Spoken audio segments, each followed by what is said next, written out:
بسم الله الرحمن الرحیم. د سلام په وړاندې کولو سره مو د میدان وردګو ملي راډیو څخه تر دې مهاله لاندې او مهم خبرونه ته هرکلی کوم.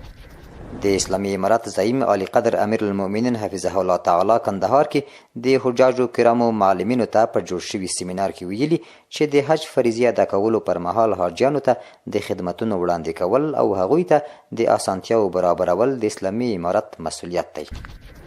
د میدان وردګ ولایت د امر بالمعروف نهی عن المنکر او شکایتونو اوریدو ریاست محتسبین وایي د دغه ولایت سید آباد ولسوالۍ کې د قومي مشرانو په همغږۍ د لوړې په کلي کې یوه میرمنه د خپلې خسرګنۍ د کورنۍ له ظلم او زیاتي څخه ژغورلې ده. یاده میرمن د خپل پلار کره نه پرېښودل کېده او دغه راز یې له نورو حقوقو څخه هم بې برخې کړل شوې وه. نوموړې کورنۍ په خپلو کړنو پښیماني ښودلې او ژمنه یې کړې چې بیا داسې کړنې نه تکراروي.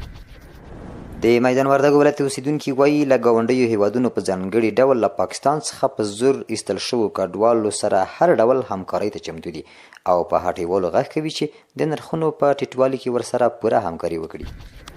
ترکیه کې د افغانستان سفارت په یوې خبرپاڼه کې ویلي چې په انقره کې د اسلامي امارت سفیر محمد زبیر ودان د دې هیواد په بېلابېلو ولایتونو کې له میشتو افغان محصلینو سره وکتل.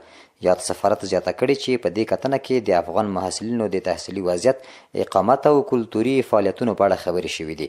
دې کتنه کې ښاغلي ودان ډاډ ورکړی چې د کوربه هیواد په همغږۍ د افغان محصلینو همکاري او ملاتړ کوي.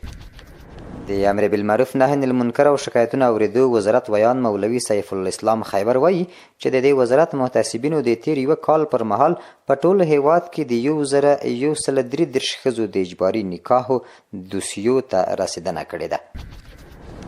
د کرنې اوبو لګولو او مالدارۍ وزارت کابل کې د کرنې او مالدارۍ ملاتړ ستاسو د روغتیا او اقتصادي ودې ضامن دی تر عنوان لاندې د بزګر میله او د کرنیزو او مالدارۍ محصولاتو 4 ورځنی نندارتون جوړوي.